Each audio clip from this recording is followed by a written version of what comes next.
ये जो बड़ी बड़ी कंपनियां कौन संभालेगा, मालिक कौन बनेगा बड़ी बड़ी जगह पे जब सभी नौकरी करते हैं। तो इसलिए मैं आप लोगों को ये कह रहा हूं कि अगले 2 महीने, केवल 2 महीने, ये जो 2 महीने भी नहीं बचे हैं अब हमारे पास में, तो उल्टी गिनतियां शुरू हो जाएगी अब थोड़ी देर के अंदर।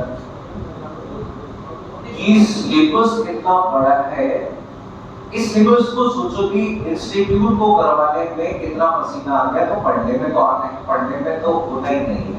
जब आप अपने सारी बुक के अंदर बात एक साथ इकट्ठी करके रख लोगे तो आगे साथ करके रख जाएगा। आगे तो अगर बात करेंगे कि आगे इसके आपके टुकड़ों में, तो अगर गलती से एक दिन आपके सारी कॉपी किताब को एक साथ रख लो टेबल पे और फिर देखो कि मुझे ये अगले 2 महीने में ये कंप्लीट करने, आगे वो हॉस्पिटल में एडमिट हो जाएगा। आप देखो हमारे पास में ये जो है ना, पढ़ने के लिए चीजें बहुत है लेकिन समय बहुत कम है। तो इसलिए आप लोगों की बात करें, जैसे मैं बार बार कहता हूँ कि यहाँ पर जितना पढ़ो जो पढ़ो ईमानदारी से पढ़ो।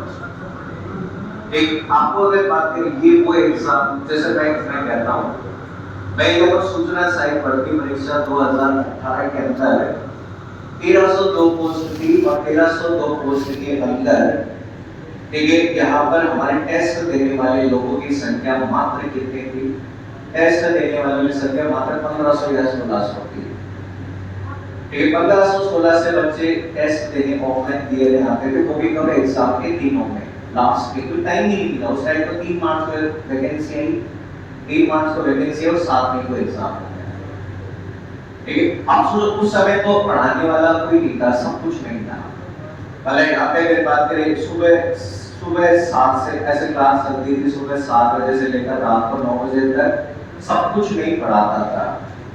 ठीक है, कोई मतलब ये नहीं था कि साथ में कोई ये पढ़ाएगा, रीजनिंग भी नहीं पढ़ाता था।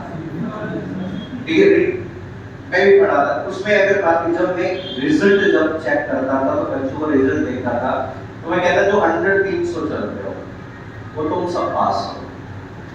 अगर तुम लगातार कंसिस्टेंटली अगर 100-300 चल रहे हो, तब मैं कब कह रहा था, जब अगर आप कितने बच्चे टेस्ट दे रहे थे 1500 और 1302 पोस्ट मात्र थी, मात्र 1302 पोस्ट, जिसमें मैं ये कह रहा था कि 100-300 वाले तुम सब पास हो सकता है कि तुम टाइपिंग में, कई जने टाइपिंग में रह गए, वहाँ टाइपिंग होते 50-60 जने टाइपिंग में रह गए। उन्होंने मेरी बात मानी नहीं, मैंने कहा कि टाइपिंग अभी से शुरू करो, नहीं मानी तो वो लास्ट में मरे। इस भर्ती में तो मैं ये कह रहा हूँ तुम केवल टेस्ट देने आ जाओ।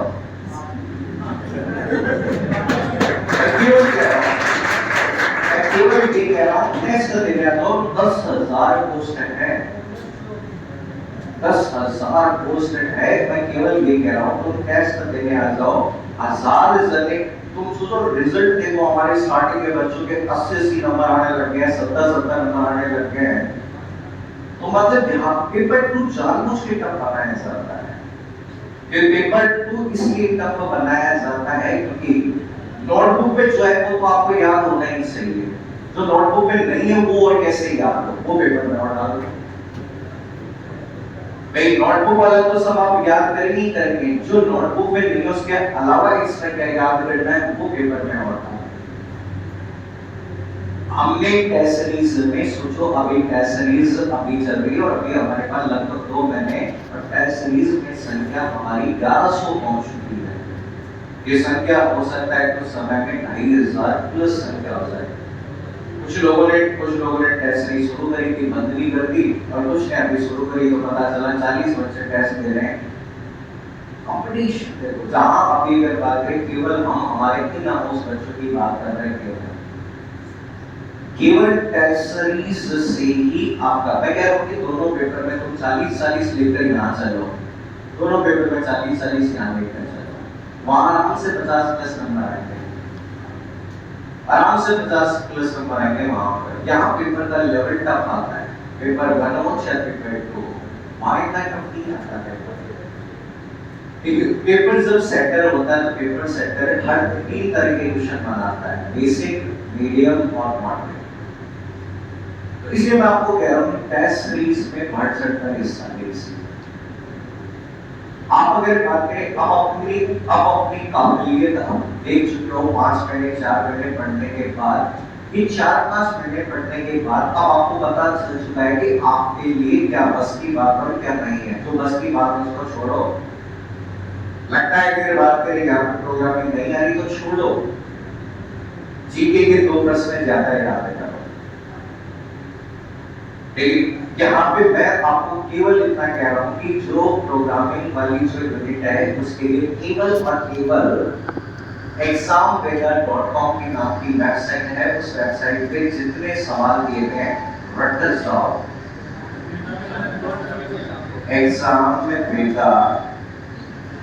examveda.com, मैं कह रहा हूँ examveda.com और sandfoundry.com, ये दोनों वेबसाइट के जितने प्रश्न दिए हैं सब रट द जॉब। ये पेपर किताबों से नहीं बनेगा, लेकिन पेपर किताबों से कभी नहीं बनता टेक्निकल का। यहाँ पर इस वाले पार्टिकुलरली पेपर बनाने वाले लोगों को भी पता है कि पेपर ये लोग सब अच्छी किताबें पढ़ रहे हैं, सबको पता है किताबें पढ़ रहे हैं, तो किताबों में सपोर्ट देते हैं। पेपर का इन 2 वेबसाइट को आप रट जाइए, याद कर जाइए। वैसे तो आप जब पेपर सॉल्व करोगे तो मोस्टली सारे क्वेश्चन आपके हो रहे होंगे, जो नहीं हो रहा उसको कर बात करें। मैं कह रहा हूँ examveda.com की वेबसाइट है। इस वेबसाइट पे जैसे MCQs दे रहे हैं, आप C के C++ के सब इंग्लिश हिंदी क्या होता है, C++ में क्या होता है, इनको अच्छे से कर लो। केवल और केवल इस वाले पार्ट में अच्छे से आप लोग यहाँ पर पढ़ेंगे, और यहाँ पर वो जो आपके जैसे कि ब्लॉकचेन वगैरह की केवल 11वीं क्लास के NCERT का chapter number 2 more than sufficient कुछ मतलब 11वीं क्लास के अंदर चैप्टर नंबर 2 दिया हुआ है NCERT का, केवल वो पढ़ो, उसके अलावा कुछ मत पढ़ो।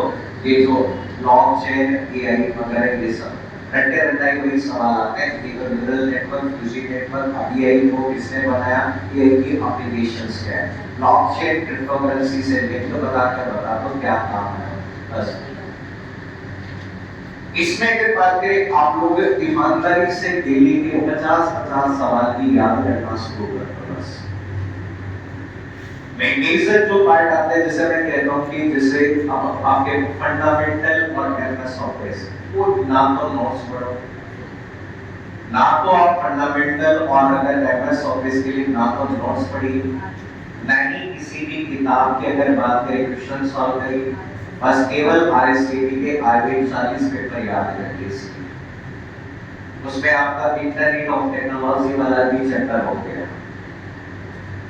अब अगले समय में टारगेट, तो ये मैं आपको इसलिए बता रहा हूँ, मैं आपके 2016 से पढ़ा रहा हूँ और 2016 से मैं हर आपके एग्जाम के क्वेश्चंस बता सकता हूँ।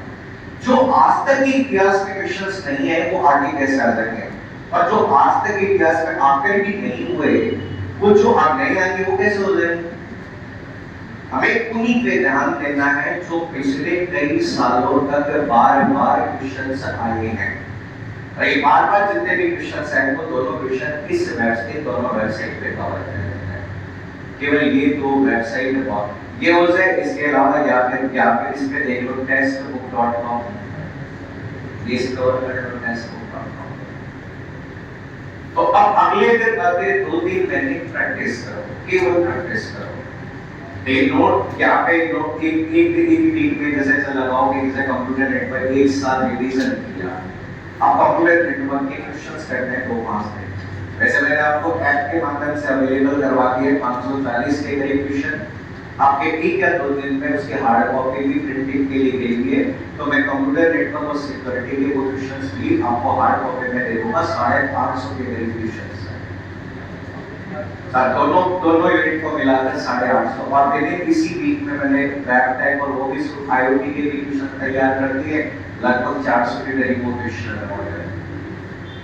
तो हम अगर बात करें प्रैक्टिस पे, आप ध्यान दीजिए, मैं कह रहा हूँ कि प्रैक्टिस पे ध्यान दोगे तो एग्जाम में आसानी से।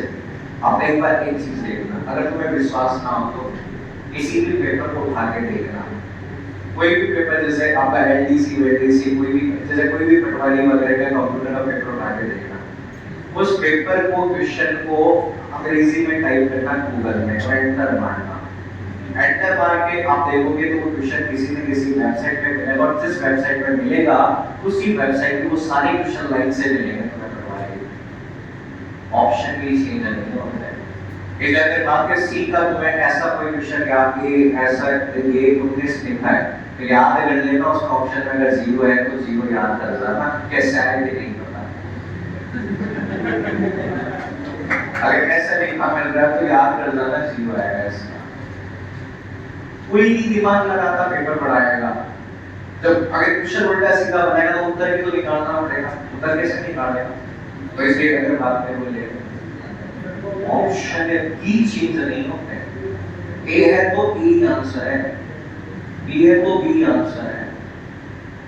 तो इसलिए हमेशा इस वाले पार्ट में स्ट्रेटेजी पे काम करिए और ये स्ट्रेटेजी केवल और केवल हम एक्सपीरियंस की बात करते हैं।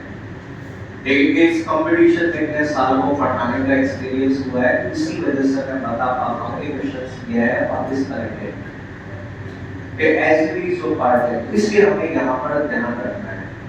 यहाँ पे इस वाले पार्ट का 3 तरह की शेड्यूल है। एक मैं जो बोल रहा था वर्ड उसके